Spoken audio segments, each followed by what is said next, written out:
Hello friends, welcome to study smart IQ. और मैं हूं आपका दोस्त शेख सलीम। और आज मैं फिर आपके लिए लेकर आ चुका हूं एसएससी सीएचएसएल 2025 के लिए जीके जीएस क्लास। ये हमारी एक सीरीज चल रही है जिस सीरीज का नाम है ऑपरेशन सीएचएसएल। और इस ऑपरेशन सीएचएसएल में हम पढ़ रहे हैं प्रीवियस ईयर क्वेश्चन से जीके जीएस के, जो कि एसएससी सीएचएसएल के द्वारा पिछले सालों में पूछे गए हैं।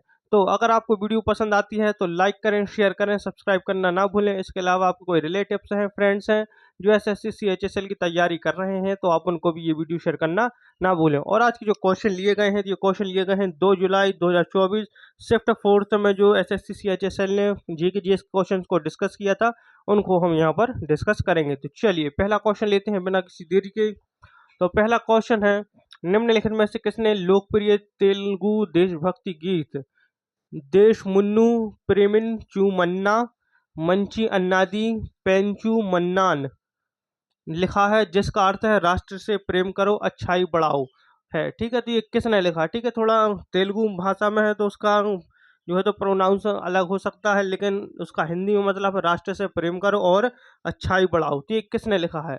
तो ये जो लिखा है, तो ये लिखा है किसने? बम्बेरा पोटना ने, गुरजाट अप्पा राव, श्री कृष्ण देव राय, या फिर गोपाल राजू रामचंद्र राव। तो ये लिखा है जो लिखा है गुरजाट अप्पा राव ने। क्या गुरजाट अप्पा राव ने ये लिखा है, जिसका मतलब होता है राष्ट्र से प्रेम करो और अच्छाई बढ़ाओ। ठीक है, चलिए आगे बढ़े, नेक्स्ट क्वेश्चन देखते हैं।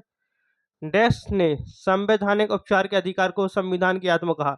तो जो संवैधानिक अधिकार, संवैधानिक उपचार का अधिकार है, ये संविधान के किस अनुच्छेद में आता है? तो ये जो अनुच्छेद में आता है, तो आता है संविधान के अनुच्छेद 32 में आता है।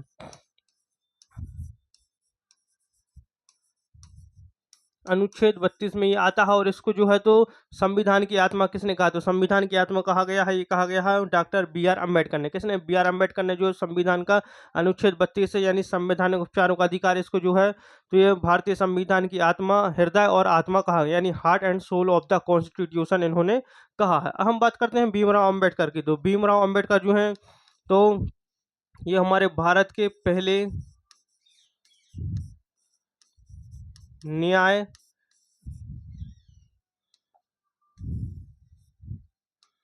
पहले कानून एंड न्याय मंत्री है। ठीक है, भारत के पहले कानून और न्याय मंत्री हैं। कौन है? B R Ambedkar. B R Ambedkar जिनको भारतीय संविधान का जनक, भारतीय संविधान का जनक या वास्तुकार कहा जाता है। भारतीय संविधान का जनक या वास्तुकार इनको कहा जाता है। ठीक है, इसके अलावा जो बी आर अम्बेडकर है, इन्होंने जो है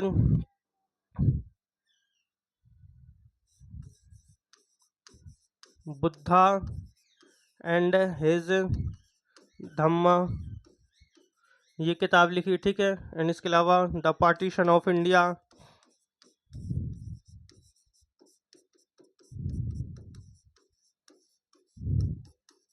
ये किताब लिखी। किसने लिखी? ये लिखी बी आर अम्बेडकर ने। इसके अलावा बी आर अम्बेडकर जो है तो ये प्रारूप समिति यानी मसौदा समिति के अध्यक्ष भी थे। यानी प्रारूप समिति और मसौदा समिति के पहले अध्यक्ष कौन थे? तो ये थे डॉक्टर बी आर अम्बेडकर। ठीक है, हम इसके इनके बाद बात करते हैं किसकी? लाला लाजपत राय के बारे में हम थोड़ी सी बात कर लेते हैं यहाँ पर।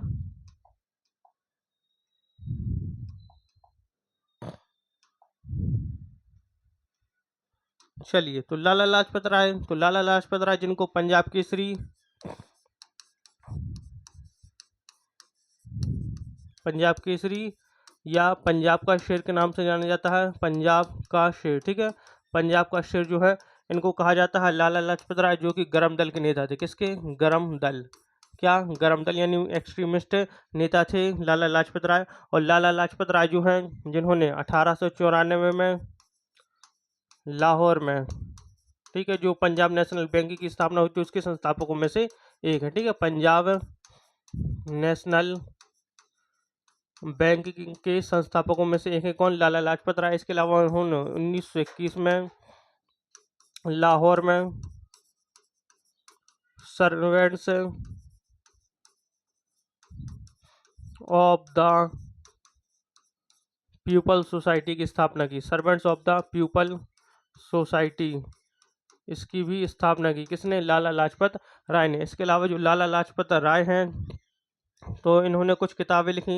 इनकी किताबें बहुत ज़्यादा इंपॉर्टेंट इनकी किताबें हैं, जैसे इंग्लैंड से डेब्ट ऑन इंडिया, इंग्लैंड से डेप्ट ऑन इंडिया ये किताब लिखी, ठीक है। इसके अलावा अनहैप्पी इंडिया, अनहैप्पी इंडिया, ठीक है, unhappy India, young India and young, unhappy India किताब लिखी, यंग इंडिया किताब लिखी। इसके अलावा इन्होंने जो है तो the story of my deportation ये किताब भी लिखी, किसने, लाला लाजपत राय ने। और जो लाला लाजपत राय है इनकी मृत्यु कब हुई थी, तो 1928 में जो साइमन कमीशन आया था उसी के विरोध में जो है तो लाला लाजपत राय की मृत्यु हो गई थी, ठीक है, 1928 में। फिर हम बात करते हैं बाल गंगाधर तिलक। बाल गंगाधर तिलक जिनको हम क्या कहते हैं, जिनको हम कहते हैं लोकमान्य तिलक। क्या, बाल गंगाधर तिलक जिनको हम लोकमान्य तिलक कहते हैं। बाल गंगाधर तिलक जिन्होंने मराठा एंड केसरी दो पत्रिकाएं चलवाई, ठीक है, मराठा और केसरी दो पत्रिकाएं चलवाई। मराठा जो कि इंग्लिश भाषा में थे और केसरी जो कि मराठी भाषा में एक पत्रिका थी। इसके अलावा जो बाल गंगाधर तिलक हैं इन्होंने 1916 में बेलगाम, जो कि आज के टाइम पर कहाँ पर, कर्नाटक में पड़ता है, ठीक है, बेलगाम वर्तमान में कर्नाटक, यहाँ पर जो है इन्होंने किसकी, होम रूल लीग की, होम रूल लीग, ठीक है, होम रूल लीग की स्थापना की थी 1916 में। और इसका जो हेडक्वार्टर था, इसका हेडक्वार्टर कहाँ था, इसका हेडक्वार्टर जो है ये पुणे में था, ठीक है। इसके अलावा इन्होंने गीता रहस्य किताब लिखी, गीता रहस्य, गीता रहस्य एंड द आर्किटेक्ट होम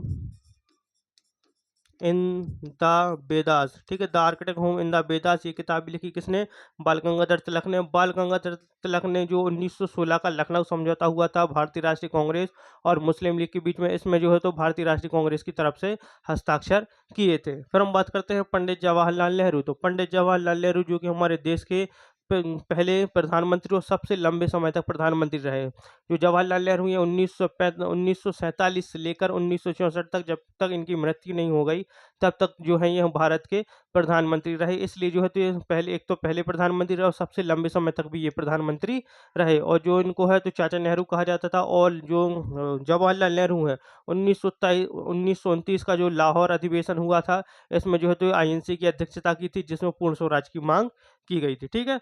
चलिए आगे बढ़े। तो ये सारी चीज़ें मैंने आपको बताई हैं, आप इनको नोट कर लेंगे। और जो चीज़ें मैंने नहीं भी लिखी और उनके बताया है तो आप उनको ज़रूर नोट करेंगे, ठीक है। क्योंकि जब रिवाइज करना होता है तो रिवाइज के लिए जो है तो नोट्स बहुत ज़्यादा फायदेमंद होते हैं। जब आप नोट नहीं बनाएंगे तो रिवाइज कहाँ से करेंगे, ठीक है।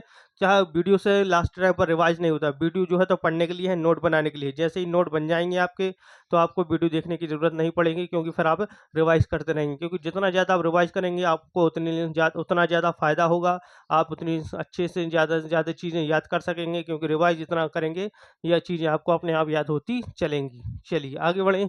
तो नेक्स्ट है कबड्डी में सुपर टैकल तब होता है जब एक रेडर को कितने या उससे कम डिफेंडरों द्वारा डिफेंड करते हुए पकड़ा जाता है, सेल्फ आउट, डिक्लेयर आउट किया जाता है। तो कितने, तो ये किया जाता है तीन, कितने, तीन डिफेंडरों द्वारा, ठीक है, तीन डिफेंडरों या उससे कम। नेक्स्ट क्वेश्चन, अप्रैल 2023 में भारत के विदेश मंत्री एस जयशंकर ने निम्नलिखित में से किस घाट के जीर्णोद्धार के लिए परियोजना शुरू की थी। तो किस घाट के जीर्णोद्धार के लिए परियोजना शुरू की थी, तुलसी घाट, अस्सी घाट, चियर घाट या मणिकर्णिका घाट। तो ये की थी तुलसी घाट के लिए, किसके लिए, तुलसी घाट। चलिए आगे बढ़े। बाल यात्रा किस राज्य का पारंपरिक सांस्कृतिक उत्सव है। तो बाल यात्रा किस राज्य का पारंपरिक सांस्कृतिक उत्सव है, तो ये है ओडिशा का। कहाँ का, Odisha, option B. Next question, 9 अगस्त 2021 को संसद ने समिति देता भागीदारी संशोधन विधेयक 2021 पारित किया था। इसने किसमें संशोधन किया था, तो किसमें संशोधन किया था, सीमित देता भागीदारी अधिनियम 2008 या सीमित देता भागीदारी अधिनियम 2004 या फिर सीमित देता भागीदारी अधिनियम 2016 या फिर 2012। तो इसमें जो इन्होंने संशोधन किया था सीमित देता भागीदारी अधिनियम 2008 में। नेक्स्ट क्वेश्चन, निम्नलिखित में से किस वंश की वंशावली बिजोलिया शिलालेख में मिली है। तो किस वंश की वंशावली जो है तो बिजोलिया शिलालेख में मिली है। तो बिजोलिया शिलालेख में जो मिली है तो ये मिली है चाहमान वंश की। किसकी, चाहमान वंश, चाहमान वंश जिसको चौहान वंश कहा जाता है, ठीक है, चौहान वंश। और जो चाहमान वंश का संस्थापक है तो ये था वासुदेव चौहान। क्या, वासुदेव, वासुदेव चौहान जो है ये चाहमान वंश का संस्थापक था। और चाहमान वंश का सबसे महत्वपूर्ण शासक कौन था, सबसे शक्तिशाली शासक तो ये था पृथ्वीराज चौहान। कौन, पृथ्वीराज, पृथ्वीराज चौहान, ठीक है, पृथ्वीराज चौहान, ठीक है, ये था इनका सबसे महत्वपूर्ण और सबसे महान शासक था चौहान वंश का, जिसने 1191 और 92 में जो है तो ये तराइन के युद्ध लड़े थे। पहले तराइन के युद्ध में ये जीत गया था मोहम्मद गौरी से, लेकिन दूसरे युद्ध में जो है ये हार गया था और उसकी मृत्यु यानी इसकी हत्या कर दी गई थी। फिर नेक्स्ट क्वेश्चन, भारत के कुल क्षेत्रफल के लगभग 40% भाग पर किस प्रकार की मिट्टी पाई जाती है? तो भारत के कुल क्षेत्रफल पर सबसे ज्यादा जो मिट्टी पाई जाती है, जो पाई जाती है जलोढ़ मिट्टी। कौन सी? जलोढ़ मिट्टी, जो कि भारत के 40% भाग पर पाई जाती है। और ये जलोढ़ मिट्टी जो है तो चावल, गेहूँ, ये इन सब के लिए जो है बहुत ही महत्वपूर्ण होती है। अगर हम बात करें जलोढ़ मिट्टी, ठीक है, तो जलोढ़ मिट्टी को जो है तो ये दो वर्गों में, कितने? दो वर्गों में इसको वर्गीकृत किया गया है। जो नई जलोढ़ होती है, क्या? नई जलोढ़। तो जो नई जलोढ़ मिट्टी होती है तो इसको क्या कहते हैं? तो इसको कहते हैं खादर। और जो पुरानी जलोढ़ होती है, पुरानी पुरानी जलोढ़, तो पुरानी जलोढ़ मिट्टी को जो कहा जाता है तो ये कहा जाता है बांगर। क्या? बांगर, ठीक है, बांगर इसको कहा जाता है। चलिए आगे बढ़े। किस फैसले में सर्वोच्च न्यायालय ने अनुच्छेद 21 के दायरे का विस्तार किया और यह देखा कि शिक्षा का अधिकार सीधे जीवन के अधिकार से निकलता है? तो शिक्षा का अधिकार जीवन के अधिकार से निकलता है, ये कब हुआ? खड़ग सिंह बनाम उत्तर प्रदेश राज्य, मलक सिंह बनाम पंजाब राज्य, नीरजा चौधरी बनाम मध्य प्रदेश राज्य, या फिर मोहिनी जैन बनाम कर्नाटक राज्य। तो ये हुआ था मोहिनी जैन बनाम कर्नाटक राज्य फैसले पर। तो जो हमारा शिक्षा का अधिकार है, ये हमें एक शिक्षा का अधिकार जो है अब आज के टाइम पर जो है हमारा मौलिक अधिकार है, जिसमें ये जो है तो संविधान के अनुच्छेद 21 ए में दिया गया है। कहाँ पर? संविधान के अनुच्छेद 21 ए में दिया गया है, जिसमें जो है तो 6 से 14 वर्ष के जो बच्चे हैं इनको जो है तो शिक्षा दिलाना अनिवार्य है। ये उनका मौलिक अधिकार है कि उनको शिक्षा मिले। और ये जो है तो कब जोड़ा गया था शिक्षा का अधिकार? तो शिक्षा का अधिकार जो है ये 86वें संशोधन अधिनियम हुआ था। कब हुआ था? ये हुआ था 2002 में। 86वां संविधान संशोधन अधिनियम 2002, जिसके तहत जो है तो शिक्षा के अधिकार को मौलिक अधिकार बनाया गया था। ठीक है, चलिए आगे बढ़े। लक्ष्मीबाई राष्ट्रीय शारीरिक शिक्षा संस्थान डैश में स्थित है। कहाँ पर स्थित है? मध्य प्रदेश, पंजाब, उत्तर प्रदेश या हरियाणा। तो ये जो स्थित है तो मध्य प्रदेश में स्थित है। कहाँ पर? मध्य प्रदेश में। नेक्स्ट क्वेश्चन, बाजार मूल्य पर डैश किसी देश के निवासियों द्वारा एक लेखा वर्ष के दौरान अर्जित किए गए कारक आय के कुल योग को दर्शाता है, जिसमें शुद्ध अप्रत्यक्ष कर भी शामिल है। तो बाजार मूल्य पर शुद्ध राष्ट्रीय उत्पाद यानी नेट नेशनल प्रोडक्ट किसी देश के, ठीक है, यह है इसका right answer, option C. Next question, British शासन से पहले निम्नलिखित में से कौन सी भारतीय अर्थव्यवस्था की एक विशेषता थी? यानी ब्रिटिश भारत से पहले, यानी ब्रिटिशर्स का राज हुआ उसके पहले जो हमारे देश की अर्थव्यवस्था थी वो कौन सी अर्थव्यवस्था थी? तो ये थी स्वतंत्र अर्थव्यवस्था। कौन सी? स्वतंत्र अर्थव्यवस्था। नेक्स्ट क्वेश्चन, सितंबर के आसपास गर्मियों और पतझड़ के महीनों में उत्तरी गोलार्ध में सबसे अच्छी तरह से दिखाई देने वाला एक विशिष्ट क्रॉस के आकार का नक्षत्र है। तो इस नक्षत्र को कहते हैं सिग्नस। क्या? Cygnus, option A Cygnus. Next question, 2011 की जनगणना के अनुसार किस राज्य समूह में सबसे कम शहरी जनसंख्या? तो किस राज्य में सबसे कम शहरी जनसंख्या है? तो यह है हिमाचल और बिहार में, option A. Next question, Bist Doab नहर प्रणाली और मखू नहर प्रणाली भारत के किस राज्य से संबंधित है? तो विस्त दोआब नहर प्रणाली और मखू नहर प्रणाली जो है तो ये कहाँ से? ये दोनों की दोनों पंजाब से संबंधित है। कहाँ से? पंजाब से। नेक्स्ट क्वेश्चन, एरिक ए कॉर्नेल, वोल्फ गैंग कैटरेल और कार्ल ई बीमन को क्षार परमाणुओं की तनु गैसों में बोस आइंस्टीन संघनन प्राप्त करने के लिए किस वर्ष भौतिकी में नोबेल पुरस्कार मिला था? तो नोबेल पुरस्कार इन तीनों को दिया गया था। कब? 2001 में। कब? 2001 में। अगर हम बात करें नोबेल पुरस्कार की, नोबेल पुरस्कार जो है तो एक वैज्ञानिक थे अल्फ्रेड नोबेल, ठीक है, अल्फ्रेड नोबेल, इनकी याद में दिया जाता है और ये हर साल 10 दिसंबर को इनकी जयंती के दिन, ठीक है, 10 दिसंबर को ये दिया जाता है। और इसकी जो शुरुआत हुई थी ये कब? ये इसकी शुरुआत 1901 में हुई थी। कि कब हुई थी? 1901 में। जब इसकी शुरुआत 1901 में हुई थी तब ये जो है तो 5 फील्ड्स में दिया जाता था नोबेल पुरस्कार। कौन कौन से में? एक होता था फिजिक्स, एक केमिस्ट्री, फिर एक मेडिसिन और फिजियोलॉजी, ठीक है, मेडिसिन एंड फिजियोलॉजी, ठीक है, और इसके अलावा लिटरेचर में एंड पीस में, ठीक है। इन 5 फील्ड्स में जब 1901 में शुरू हुआ था तो सिर्फ 5 फील्ड्स में दिया जाता था। फिर उसके बाद जो है तो 1969 में इसमें एक और फील्ड जुड़ी जिसका नाम है इकोनॉमिक्स। क्या इकोनॉमिक्स में भी 1969 में पहली बार जो है नोबेल पुरस्कार दिया गया अर्थशास्त्र में। अगर हम बात करें कि पहला भारतीय जिसको नोबेल पुरस्कार मिला तो ये कौन है, तो ये है रविंद्रनाथ टैगोर। तो रविंद्रनाथ टैगोर पहले भारतीय, पहले एशियाई और पहले गैर यूरोपीय व्यक्ति थे जिनको नोबेल पुरस्कार मिला था। और इनको नोबेल पुरस्कार जो है तो 1913 में दिया गया था साहित्य यानी लिटरेचर की फील्ड में।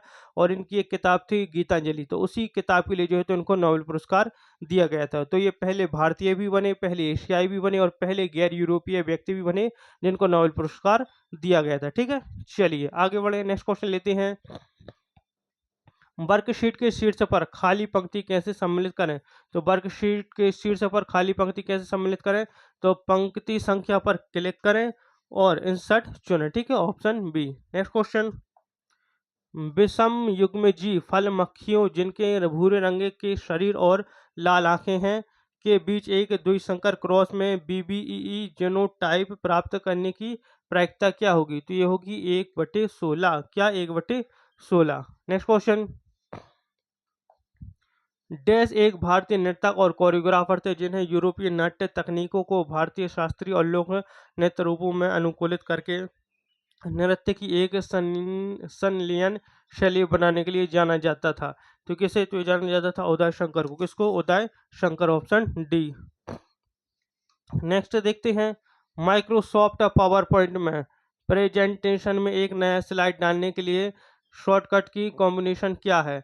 तो शॉर्टकट की जो कॉम्बिनेशन है तो ये है Ctrl+M। हम इसको क्लिक करेंगे, Ctrl+M। नेक्स्ट क्वेश्चन, 2011 की जनगणना के अनुसार भारत के निम्नलिखित में से किस जिले में साक्षरता दर सबसे अधिक है।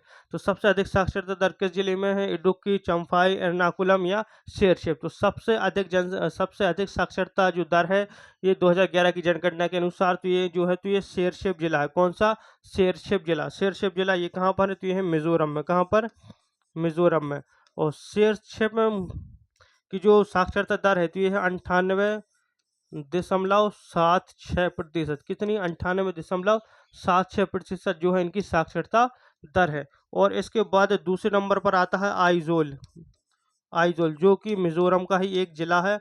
और आइजोल की जो साक्षरता दर है ये कितनी है, ये है 98.50%। कितनी, 98.50%, ठीक है। अब इसके बाद ये होगा सबसे ज़्यादा की। अगर पूछा कि सबसे कम साक्षरता दर किस राज्य की, किस जिले की है, तो ये जो जिला है तो ये है अलीराजपुर। कौन सा, अलीराजपुर, ठीक है। अलीराजपुर जो कि कहाँ पर, ये मध्य प्रदेश में है। और इसकी जो साक्षरता दर है ये है 36.1%। कितनी, 36.1% जो है इसकी साक्षरता दर है, जो कि सबसे कम है जिलों में। सबसे अधिक है शेरशिप मिजोरम 98.76% के साथ। दूसरे नंबर पर मिजोरम का ही एक और जिला है आइजोल जिसके 98.50% है।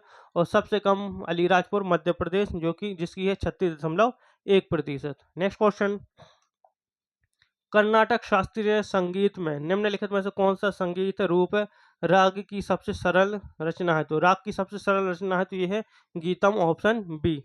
नेक्स्ट क्वेश्चन, 1951 में आयोजित प्रथम एशियाई खेलों में कितने देशों ने भाग लिया था। तो जो 1991 में प्रथम एशियाई गेम्स हुए थे, एशियाई खेल हुई थी यानी जिनको एशियन गेम्स कहते हैं इंग्लिश में, ये जो हुई थी 1991 में, ये कहाँ पर हुई थी, ये हुई थी नई दिल्ली भारत में, ठीक है। नई दिल्ली भारत में जो ये हुए थे। और इसमें जो है तो टोटल 11 देशों ने भाग लिया था। कितने देशों ने, टोटल 11 देशों ने इसमें भाग लिया था। नेक्स्ट क्वेश्चन, निम्नलिखित में से कौन सा अनुच्छेद संविधान 50वां संशोधन अधिनियम 1984 द्वारा संशोधन किया गया था। तो ये किया गया था अनुच्छेद 33 जो है तो ये 50वें संविधान संशोधन अधिनियम 1986 द्वारा संशोधित किया गया था। नेक्स्ट, भारतीय संविधान का पहला युद्ध सिपाही विद्रोह कब हुआ था। तो सिपाही विद्रोह जो हुआ था ये हुआ था 1857, जिसको 1857 की क्रांति कहते हैं, सिपाही विद्रोह भी कहते हैं, ठीक है। और इसकी समय जो भारत का गवर्नर जनरल था तो ये क्या था, ये था कैनिंग। कौन था, कैनिंग। और कैनिंग ने जो है तो ये इसको पूरी तरीके से, जो सिपाही विद्रोह था इसको पूरी तरीके से दबा दिया था, ठीक है।